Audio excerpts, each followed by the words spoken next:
Welcome to the marvelous land of Oz. I'm Martell.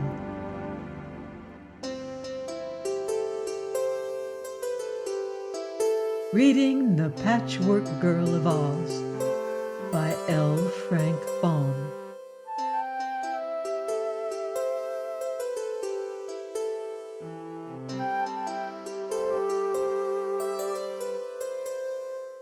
Chapter 15. Ozma's Prisoner. The boy was so bewildered by this calamity that he made no resistance at all. He knew very well he was guilty, but it surprised him that Ozma also knew it. He wondered how she had found out so soon that he had picked the four-leaf clover. He handed his basket to Scraps and said, "Keep that till I get out of prison. If I never get out, take it to the crooked magician to whom it belongs." The Shaggy Man had been gazing earnestly in the boy's face, uncertain whether to defend him or not. But something he read in Ojo's expression made him draw back and refuse to interfere to save him. The Shaggy Man was greatly surprised and grieved, but he knew that Ozma never made mistakes, and so Ojo must really have broken the law of Oz. The soldier with the green whiskers now led them all through the gate and into a little room built into the wall. Here sat a jolly little man, richly dressed in green, and having around his neck a heavy gold chain to which a number of great golden keys were attached. This was the guardian of the gate, and at the moment they entered his room he was playing a tune upon a mouth organ. "Listen," he said, holding up his hand for silence. "I've just composed a tune called The Speckled Alligator. It's in patch time, which is much superior to ragtime. I've composed it in honor of the Patchwork Girl who has just arrived." "How did you know I had arrived?" asked Scraps, much interested. "It's my business to know who's coming, for I'm the guardian of the gate. Keep quiet while I play you the Speckled Alligator." It wasn't a very bad tune, nor a very good one, but all listened respectfully while he shut his eyes and swayed his head from side to side and blew the notes from the little instrument. When it was all over, the soldier with the green whiskers said, "Guardian, I have here a prisoner." "Goodness gracious, a prisoner!" cried the little man, jumping up from his chair. "Which one? Not the Shaggy Man?" "No, this boy." "Oh, I hope his fault is as small as himself," said the guardian of the gate. "But what can he have done? And what made him do it?" "Can't say," replied the soldier. "All I know is that he has broken the law." "But no one ever does that." "Then he must be innocent and soon will be released." "I hope you are right, guardian. Just now I am ordered to take him to prison. Get me a prisoner's robe from your official wardrobe." The guardian unlocked a closet and took from it a white robe, which the soldier threw over Ojo. It covered him from head to foot, but had two holes just in front of his eyes, so he could see where to go. In this attire, the boy presented a very quaint appearance. As the guardian unlocked a gate leading from his room into the streets of the Emerald City, the Shaggy Man said to Scraps, "I think I shall take you directly to Dorothy, as the Scarecrow advised, and the Glass Cat and the Woozy may come with us. Ojo must go to prison with the soldier with the green whiskers, but he will be well treated, and you need not worry about him." "What will they do with him?" asked Scraps. "That I cannot tell," Since I came to the land of Oz, no one has ever been arrested or imprisoned until Ojo broke the law. Seems to me that girl ruler of yours is making a big fuss over nothing, remarked Scraps, tossing her yarn hair out of her eyes with a jerk of her patched head. I don't know what Ojo has done, but it couldn't be anything very bad, for you and I were with him all the time. The Shaggy Man made no reply to this speech, and presently the Patchwork Girl forgot all about Ojo in her admiration of the wonderful city she had entered. They soon separated from the Munchkin boy, who was led by the soldier with the green whiskers down a side street toward the prison. Ojo felt very miserable and greatly ashamed of himself, but he was beginning to grow angry because he was treated in such a disgraceful manner. Instead of entering the splendid Emerald City as a respectable traveler who was entitled to a welcome and to hospitality, he was being brought in as a criminal, handcuffed and in a robe that told all he met of his deep disgrace. Ojo was by nature gentle and affectionate, and if he had disobeyed the law of Oz, it was to restore his dear Unc Nunkie to life. His fault was more thoughtless than wicked, but that did not alter the fact that he had committed a fault.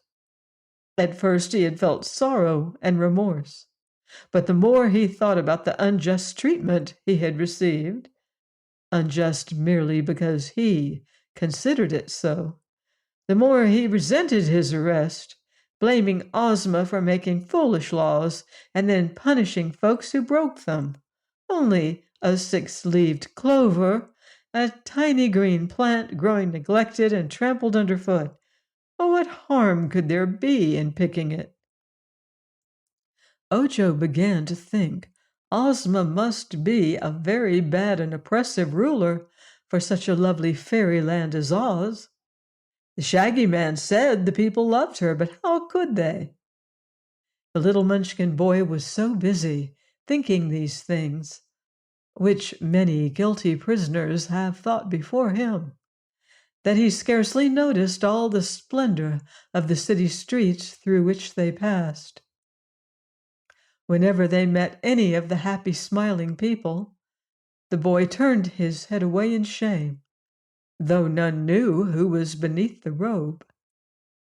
By and by they reached a house built just beside the great city wall, but in a quiet, retired place. It was a pretty house, neatly painted and with many windows. Before it was a garden filled with blooming flowers. The soldier with the green whiskers led Ojo up the gravel path to the front door, on which he knocked.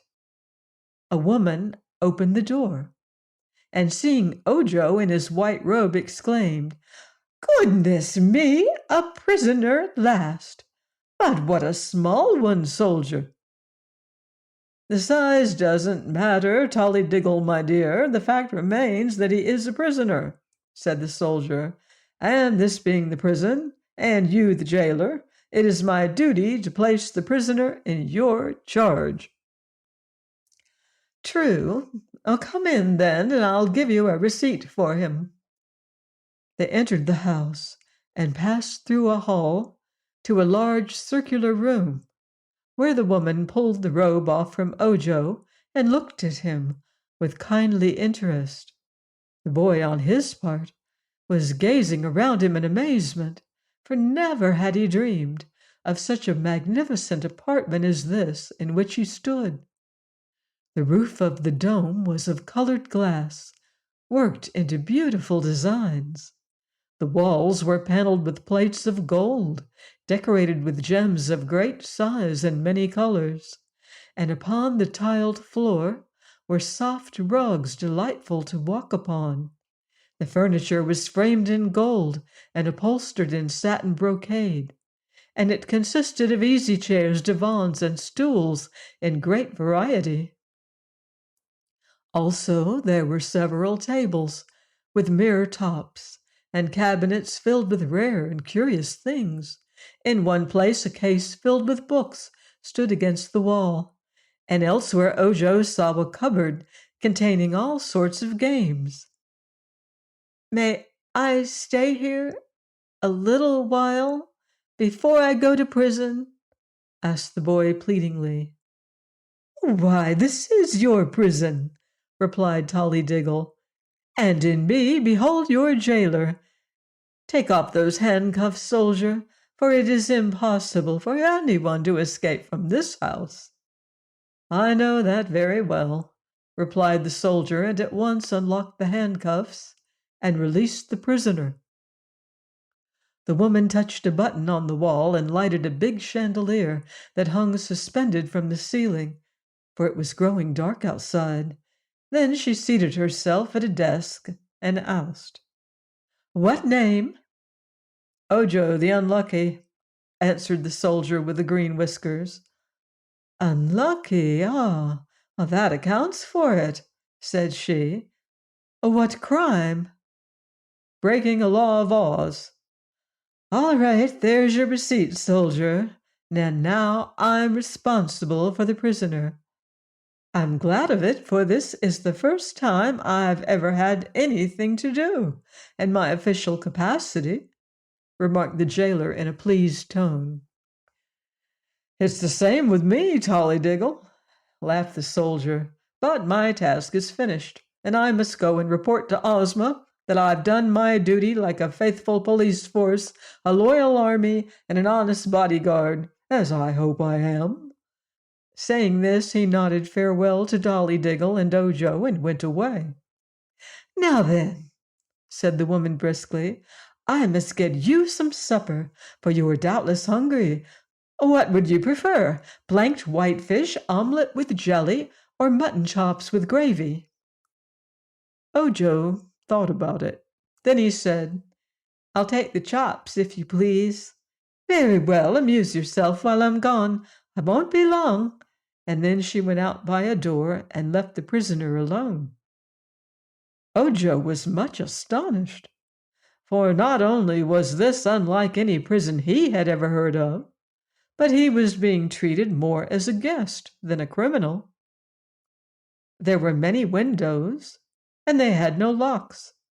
There were 3 doors to the room, and none were bolted. He cautiously opened one of the doors and found it led into a hallway.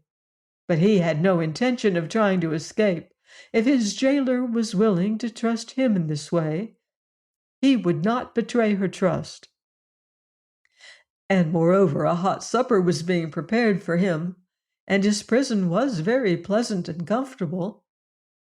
So he took a book from the case and sat down in a big chair to look at the pictures. This amused him until the woman came in with a large tray and spread a cloth on one of the tables. Then she arranged his supper, which proved the most varied and delicious meal Ojo had ever eaten in his life. Tollydiggle sat near him while he ate, sewing on some fancy work she held in her lap.